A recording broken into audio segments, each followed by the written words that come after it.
Morning, bonjour, everyone. Um, Pause from the videos, partly because I think there's so many videos online, and I think we can get overloaded, kind of video stare crazy.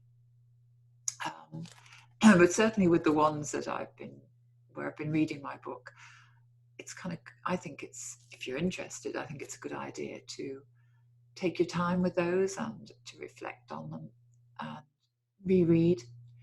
It's the kind of learning that takes time, and there's always more. The theme for today's video is one that I've been thinking about for some time, but I've been hesitant to post it. I guess it's not a topic everybody wants to consider or talk about, and that's the very reason why I am doing it. And so the topic is about dying and death. So it's a bit like when they say on the TV, the football results. If you don't want to know the score, turn off now. So if you don't want to explore this further, switch off now.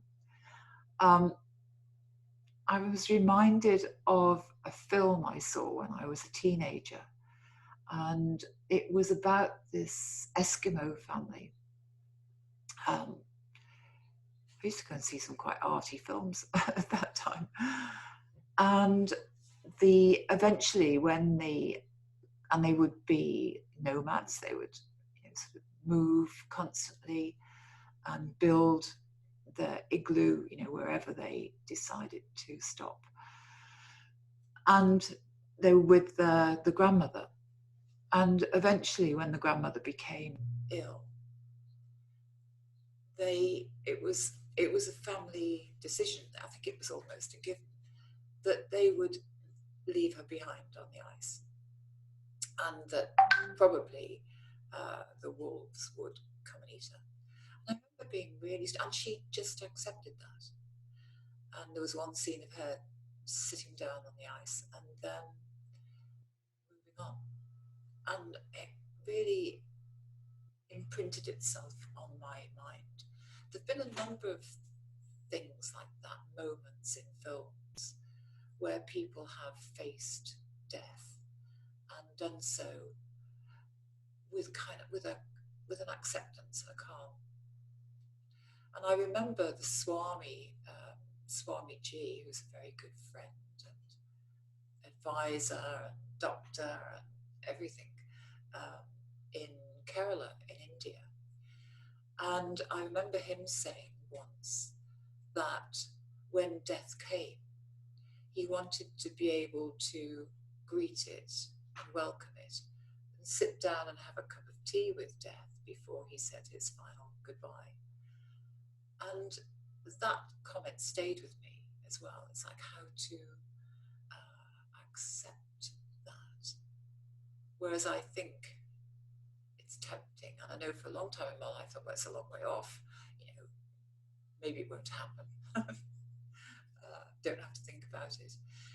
And yet when I studied also with Frank Farrelly, who was the master of provocative therapy, I call it provocative coaching, and he would look to how to provoke the truth in people, how to get them to face up to the things that are important for themselves in life, and to be connected with what they really believed and really wanted, so that they could find that truth, that congruence within themselves, and therefore be able to express that on the outside. And that was his key to coaching people.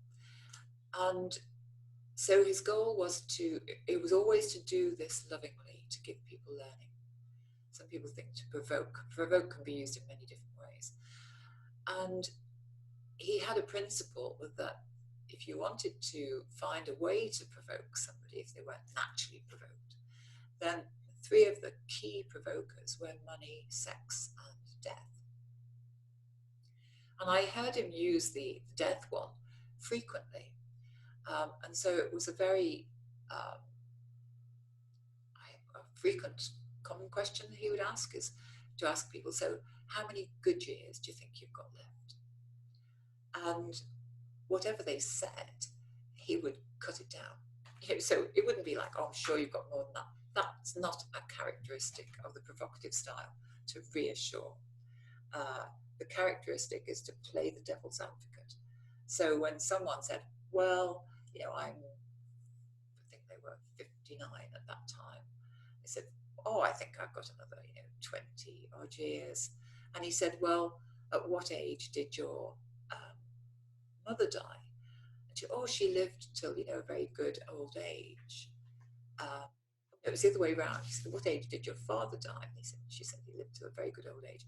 What age did your mother die? She said, well, yeah, my mother died quite young, relatively. But then she smoked. And he said, doesn't matter. It's the age of the same sex. Now, this is not about facts, whether it is or not.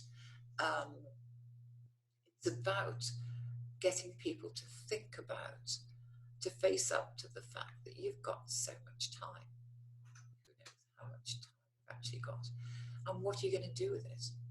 Because if you're procrastinating, setting up that business that you've thought about, or using that skill that you've got, or taking that adventure, or expressing yourself in the way that, whatever, if you're putting that on hold, then the question is, how long have you got to put it on hold? And putting on hold, procrastinating, becomes a habit.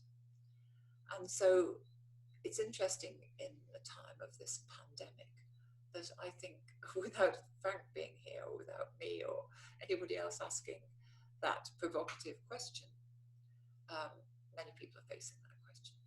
It's like thinking, oh, I've got a cough, how long have I got? And rather than being afraid of that, it's an opportunity to think about how we use our time. And I think that's part of the reason why so many people are investing in learning. So many people are seeing this as an opportunity. I know some people don't have that opportunity. And yet, even the most inspiring people are the ones who seemingly have no opportunities, and yet they make something special out of the time and the situation that they're in. I remember having Brian Keenan, who'd been a hostage in Beirut for 4.5 years. He came as a model of excellence, which was quite remarkable because he was such a hermit. And he came as a model of excellence to a couple of my programs eventually, which was remarkable. He'd turn up with a tiny little suitcase. He said, well, I'm used to traveling light. I used to be strapped to the undercarriage of vans to be transported across Beirut. And even when he was in captivity, when he was being tortured, he found a way to go inside himself and create what he called a little white room where nobody could reach him. No matter what was happening externally, nobody could reach him. And he was one of I think he may be the only one of the very few captors at that time that was able to come out and not need counselling. That he kind of done it for himself. I encourage you to read the book An Evil Cradling if you haven't done that. So that's the question. How are you thinking about dying? Not at the moment, although I guess some people may be. There's another book I read a long time ago. That's the Tibetan book of living and dying. And there are some powerful, powerful thoughts and beliefs and principles that we can embody that allow us to be free, whatever circumstances. And so I think